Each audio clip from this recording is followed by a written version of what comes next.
Eu tenho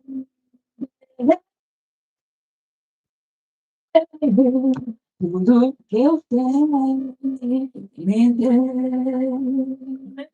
Eu agradeço ao Senhor. Tudo que eu tenho, tudo que você tem, foi o Senhor que deu.